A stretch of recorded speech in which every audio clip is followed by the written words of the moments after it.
Iceland in the 21st century is a highly prosperous country, with the 7th highest GDP per capita in the world.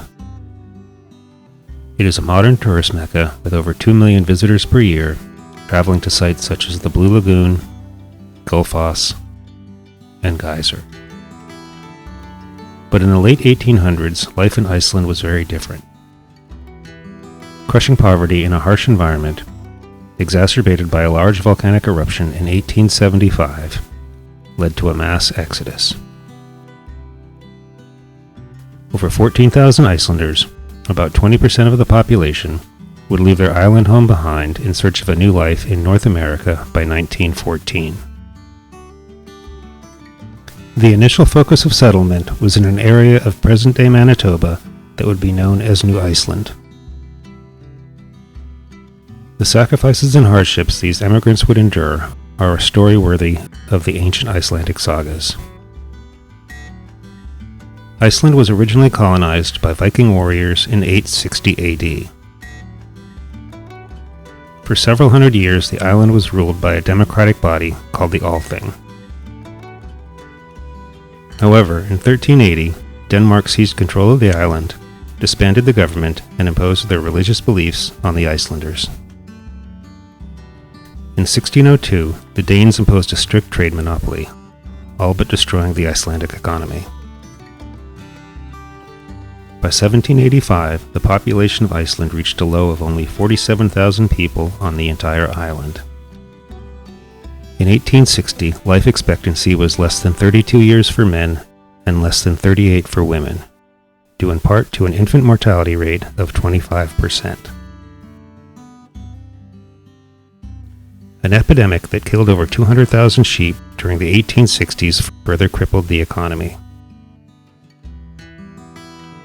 Many people lived as low-wage tenant farmers and laborers in the countryside.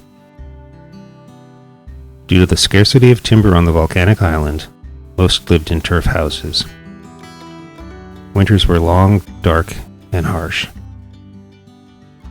After a series of particularly bad winters in the early 1870s, farmers were on the verge of starvation. These were truly desperate times. Under such brutal conditions, the lure of the New World must have been great. But in those days, Iceland was largely isolated, with only the occasional ship reaching the island. Nevertheless, 6 people managed to travel to North America in 1871, and 22 more in 1872, including a young man named Sigtryggur Jonasson. After a notice was published in January 1873 in Nordenfari, a local newspaper in the then small village of Akureyri, about the possibility of emigrating by steamship to North America, the topic became the dominant conversation throughout the country. A group of 155 men, women, and children traveled via Edinburgh, Glasgow, and Liverpool, arriving in Quebec on August 25, 1873. Most of them settled in the area of Rosso, Ontario. A second group of 351 settlers emigrated in 1874 and settled in Kinmount, Ontario. But the conditions were brutal, in cold, overcrowded log shanties with poor sanitation. Several of the settlers, including 12 children, perished over the winter. A small group of representatives, led by Sigtryggur Jonasson, set out west to scope out a location for a more permanent settlement. In 1874, the Ontario government had named him as an immigration agent, encouraging and organizing Icelanders to make the emigration to Canada. That role, his work in securing the land for New Iceland, and his subsequent leadership on behalf of the community would earn him the title, the Father of New Iceland. The delegation traveled along the west shore of Lake Winnipeg to the White Mud River, which would later be named the Icelandic River. The lush tall grass, abundance of fish, and expansive forests greatly impressed the delegates. The region had escaped a recent grasshopper plague that had ravaged much of the Midwest U.S. and Canada. It would provide grazing land for livestock, abundant fishing, and plenty of wood for building and fuel. The delegates selected an area extending 36 miles along the western shore of Lake Winnipeg, The reserve, which also included what is now Hecla Island, was designated New Iceland. In the fall of 1875, in response to petitions from the settlers for aid for relocation, a grant of $5,000 was provided by Lord Dufferin, the Governor-General of Canada. Most of the settlers then set out west toward the area of New Iceland. The group traveled first by train to Winnipeg. From there, a Hudson Bay Company steamer towed a large number of flatboats occupied by the Icelanders up the Red River to Lake Winnipeg. However, when they reached the lake, bad weather and fear of the lake freezing over prompted the captain to cut the boats loose and head back to Winnipeg.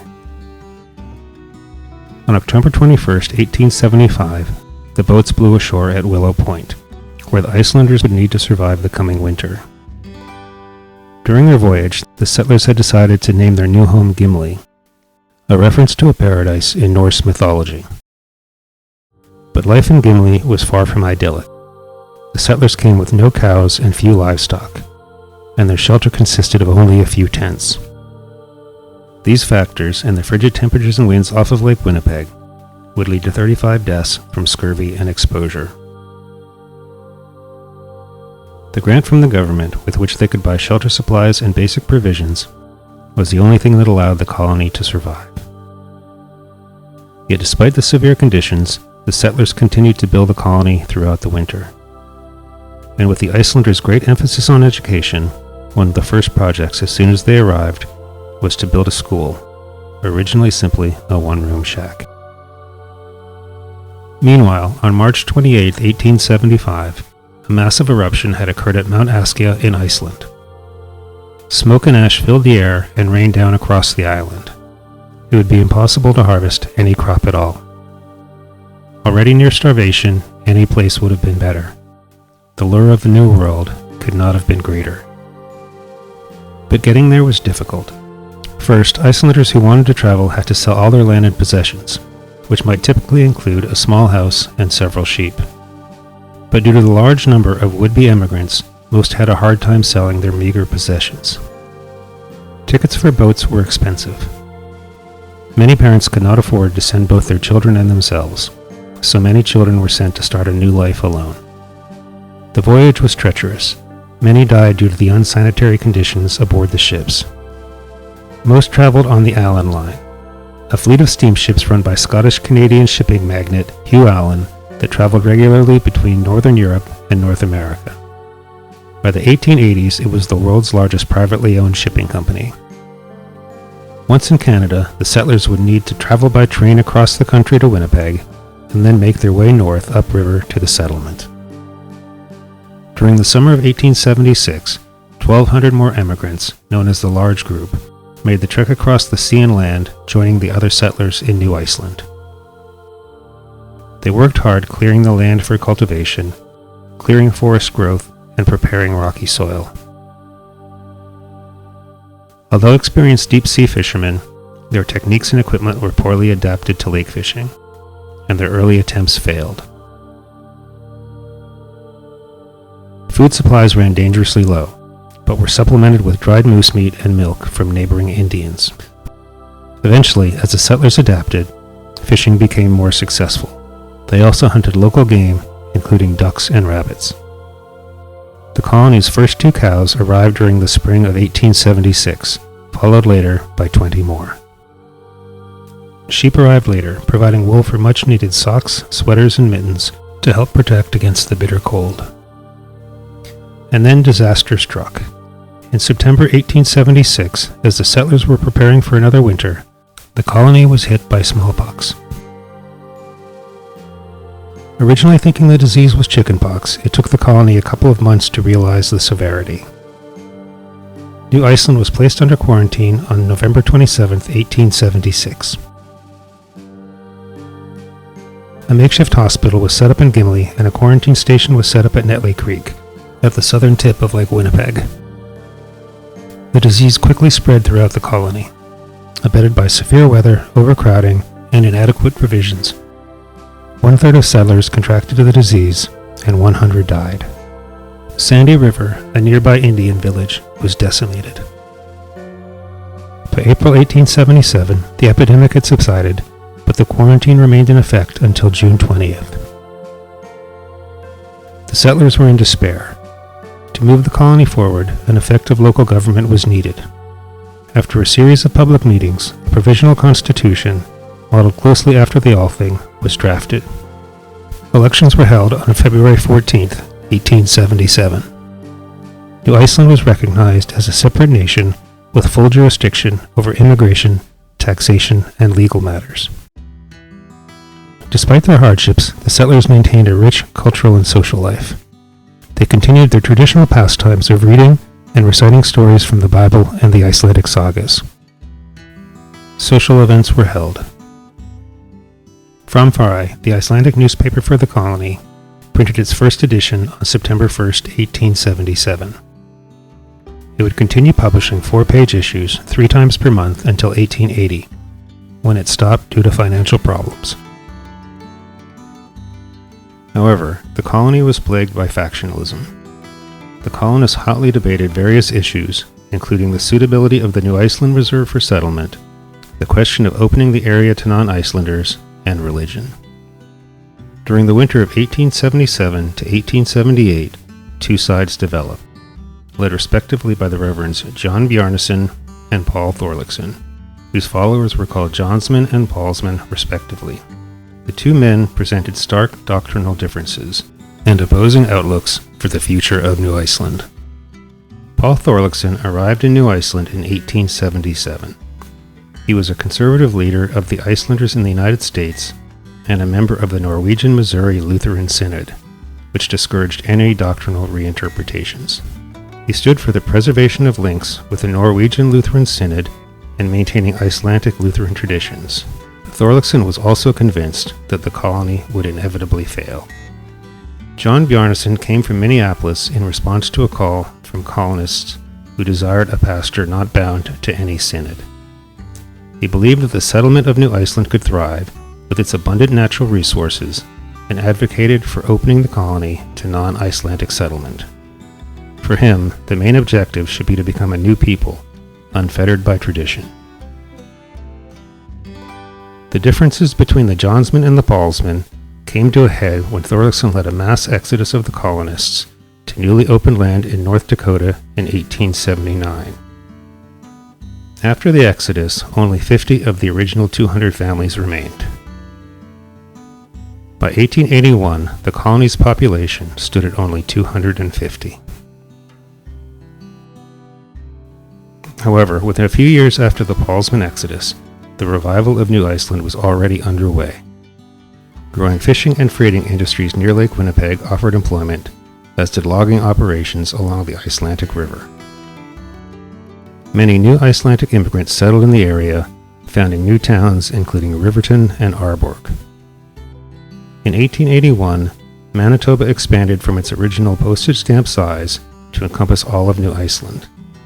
Initially, New Iceland remained a separate state within the Canadian state. In 1887, New Iceland was incorporated into Manitoba as the Gimli municipality. As part of Canada, the colony thrived. Gimli expanded from 5 houses in 1885 to over 40 in 1891. The population of New Iceland rose to over 1,500 by 1894.